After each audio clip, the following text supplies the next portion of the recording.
La commune de la semaine. La commune de la semaine. La commune de la semaine fait étape du côté de Sturzelbronn. Je suis en compagnie d'Alphonse Steiner, maire honoraire et également passionné d'histoire. Bonjour Alphonse. Bonjour. Cette passion de Sturzelbronn, ça vous est venu comment ? Bon, tout naturellement, comme j'étais aussi instituteur à Sturzelbronn à partir de 1968 et pour ma classe, j'avais besoin en histoire, j'avais besoin de documents. Donc on a fouiné dans les registres d'état civil qui commencent en 1687. Et puis, bien sûr, j'avais entendu parler de l'abbaye de Sturzelbronn. Alors, c'est essentiellement, au début, c'était pour les besoins de ma classe. Et parce que vous étiez à la bonne place pour avoir accès aux archives, parce que vous étiez instituteur durant 30 ans, vous étiez maire pendant 31 ans, mais également secrétaire de mairie. On peut vous qualifier de serviteur de l'État ? Oui, tout à fait, je pense. Les instituteurs, comme on les appelait à l'époque, et pas professeurs des écoles, on les qualifiait parfois de hussards de la République. C'est un terme qui me va, qui me plaît. Vous avez évoqué l'abbaye tout à l'heure. C'est une histoire presque millénaire, une histoire qui date d'il y a 900 ans.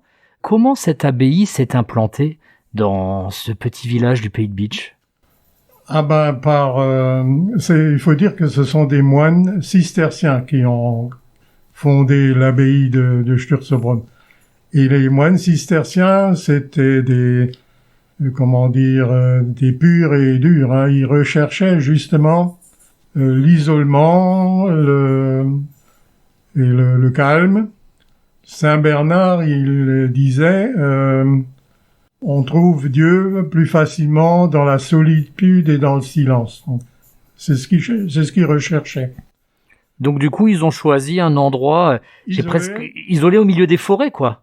Oui, Sturzelbronn, c'est une grande clairière qui a été aménagée en premier par les moines cisterciens qui ont reçu ces terres du duc Simon Ier en 1135. C'est en général la date qui passe pour la fondation de l'abbaye, mais en réalité, les premiers moines, ils sont arrivés quelques années plus tard, en 1143. L'abbé Ortlibius, accompagné de 12 moines, sont venus. Donc, je pense qu'ils avaient d'abord commencé à aménager un peu des bâtiments, pas seulement les moines, mais aussi des ouvriers. Et de quelle manière la présence de ces moines cisterciens a-t-elle marqué votre village, mais aussi ses environs ? L'existence de cette abbaye explique complètement la géographie actuelle. Sturzelbronn reste un village isolé et éparpillé. Quand on arrive à Sturzelbronn, on voit presque pas le village. Il y a le centre-bourg, ce sont une centaine d'habitants tout au plus. Et puis le restant, c'est des lieux-dits d'anciennes fermes, d'anciennes censes. Il y avait, au moment de la dissolution de l'abbaye, il y avait 21 censes sur le ban communal de Sturzelbronn, plus d'autres possessions un peu partout. À Enchenberg, il y avait des possessions de l'abbaye, et en Alsace aussi. Ils avaient des salines aussi. Ça s'étendait bien au-delà du coup de Sturzelbronn. Oui, aussi de l'autre côté en Allemagne, il y avait des dépendances comme Fauen, qui relevaient de l'abbaye de Sturzelbronn et qui se faisaient baptiser à Sturzelbronn ou qui venaient se marier à Sturzelbronn parce qu'ils dépendaient de cette abbaye. Sturzelbronn a aussi un lien avec les forges, notamment avec les forges de Dietrich, oui. Avec une anecdote, je crois, assez savoureuse. Oui, les moines, à un moment donné, envisagèrent de créer des forges. Et ils avaient déjà commencé à faire un grand étang, le Grafenweiher. Et là, ils ont commencé à faire la digue, qui existe toujours.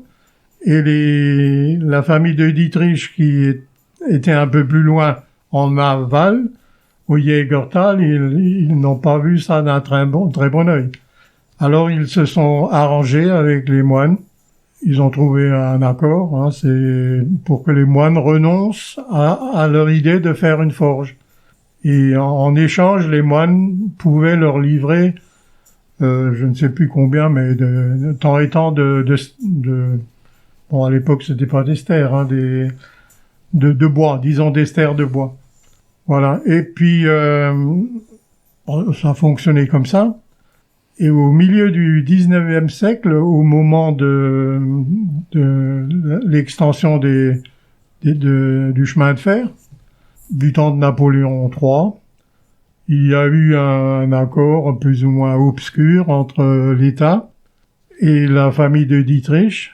L'État leur a cédé 1000 hectares de forêt, soi-disant que l'État ou l'administration forestière ne pouvaient plus respecter le contrat qu'ils avaient signé avec les moines.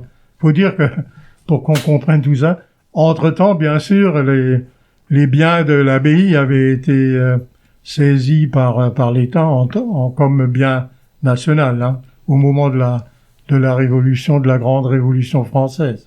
Et dites-moi, si vous deviez dire en quoi il fait bon vivre à Sturzelbronn, qu'est-ce qui vous, en tant que citoyen, pas forcément en tant qu'ancien maire, en tant que citoyen, qu'est-ce qui vous plaît tout particulièrement dans votre village? Qu'est-ce que vous diriez? Qu'est-ce qui m'a fait y rester, Bon, après, c'est la forêt quand même, parce que Sturzelbronn, je l'ai déjà dit, c'est une grande clairière au milieu d'un océan d'arbres, de verdure. Donc l'air y est pur, elle ne peut pas être plus pur ailleurs.